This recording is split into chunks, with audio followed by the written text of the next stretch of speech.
Hello, my name is David Devoré. I am a spiritual teacher, and I'm so excited to be talking to Martin this Wednesday, Eastern Time, 1 o'clock, Central Time, 12 o'clock. It's time to tell the truth about Jesus, that he was bisexual. Very provocative and exciting topic. So I'm going to read to you a little bit from the secret gospel of Mark. This is something that's new to me. The young man looked at Jesus, loved him, and begged to be with him. Then they left the tomb and went into the young man's house. 6 days later, Jesus gave him an order, and when the evening had come, the young man went to him, dressed only in a linen cloth. He spent that night with him because Jesus taught him the mystery of God's domain. I'm curious, Martin, what that passage means to you when you let that wash over. Well, that was one of the most liberating passages, and I read it years ago when it came out in this wonderful book on the complete Gospels. I don't know if you know about it, but there were a whole bunch of Gospels that were found in scrolls in the last 100 years. And they really revealed a lot about Jesus's life and a lot about his relationship to Mary Magdalene, a lot about the divine feminine, and this as well, other things. And you can see that it was almost like there was a force that kind of ripped out the divine feminine from the Gospels to create a more powerful, male-oriented, controlling set of guidelines, if you will. Yes, exactly. And when they found these, they came out with something called the complete Gospels.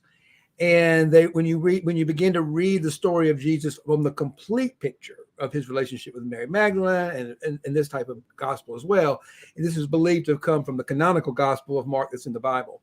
When you actually begin to look at these from that scholar's perspective, everything changes.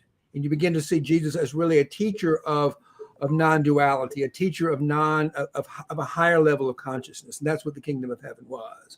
So when I read this, for me, it really sets me free to really embrace my creative, that horny feeling we get inside, that yearning to connect with another man in the way gay men like to connect with other men. Yes. It gives me permission to fully connect in that, knowing if it was good enough for Jesus, it's good enough for me. Right, exactly. And this whole notion that Jesus didn't have sex is absurd.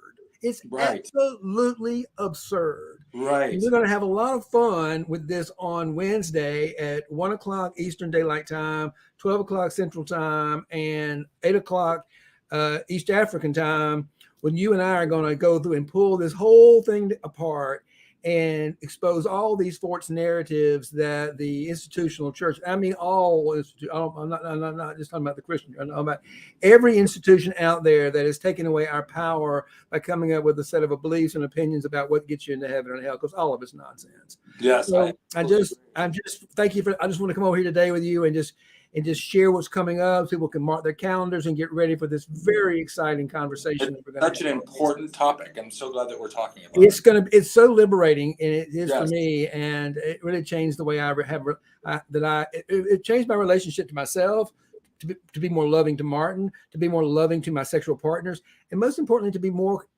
intimate with God. It connects me to God. Yes. So that's what we want to talk about on Wednesday. So I look forward to it, David. Yeah, me too. Okay. Look forward to seeing you on Wednesday. I'll see you on Wednesday, brother. All right.